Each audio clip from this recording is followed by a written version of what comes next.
tuổi trẻ này mình cùng nhau khoác vai đi từ sáng tới đêm, hát lên như chưa từng được hát. Vui này thôi ai biết mai sau nhỉ. Long ơi, anh ơi hè về rồi, em ơi hè về. Đông qua lâu rồi anh em đặt chén rượu xuống cho bớt lè nhẹ. Anh cởi bộ comple, em tháo khăn quàng cổ. Anh tạm rời bàn làm việc cùng em xuống phố đón mùa phượng nở. Em ơi lên xe mình đi thôi, đời mình khi trễ lúc vội. Bao lâu rồi ta không nghỉ ngơi, để thân thể réo hụt hơi. Tuổi trẻ có được bao nhiêu nào, chớp mắt đã 30 rồi. Lần cuối mình ngồi với nhau từ khi nào mà vẫn phải chờ đợi. Em ơi loài người này rất vội, em ơi cứ sống sao cho mình thấy vui. Sống như ta chưa từng được sống, cầm bàn tay nhau đi qua đêm dài. tuổi trẻ này mình cùng nhau khoác vai đi từ sáng tới đêm, hát lên như chưa từng được hát. Vui này thôi ai biết mai sau. Em ơi, đời loài người này ngắn lắm, cứ chi ai ôm hết âu lo. Sống như ta chưa từng được sống, cầm bàn tay nhau đi qua đêm dài. Em ơi, dù cho mai này nãy tao hấp bị phỏng lưỡi. em ơi, dù cho mai này có ra sao thì em hãy nhớ bao nhiêu sầu lo sẽ qua màu.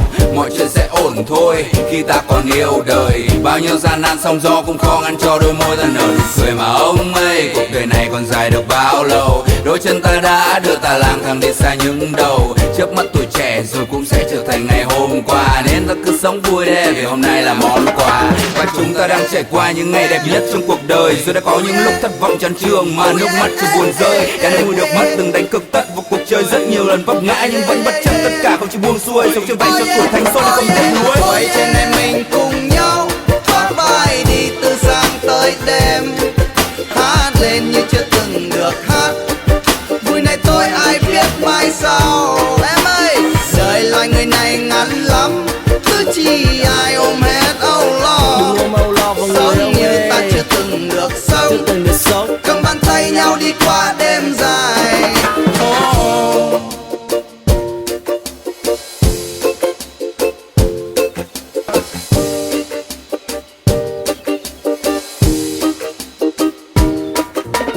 Em ơi lo chi ngày dài, chỉ cần chúng ta tử tế với nhau.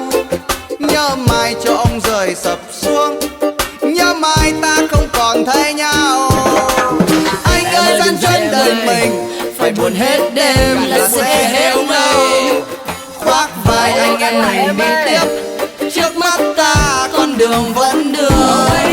Còn lại trên mình cùng nhau khoác vai đi từ sáng tới đêm, hát lên như chưa từng được hát. Vui này thôi ai biết mai sau. Đời loài người này ngắn lắm, cứ chi ai ôm hết âu lo. Sống như ta chưa từng được sống, cầm bàn tay nhau đi qua đêm dài. Tuổi trẻ này mình cùng nhau khoác vai đi từ sáng tới đêm, hát lên như chưa từng được hát. Vui này thôi ai biết mai sau. Đời loài người này ngắn lắm, cứ chi ai ôm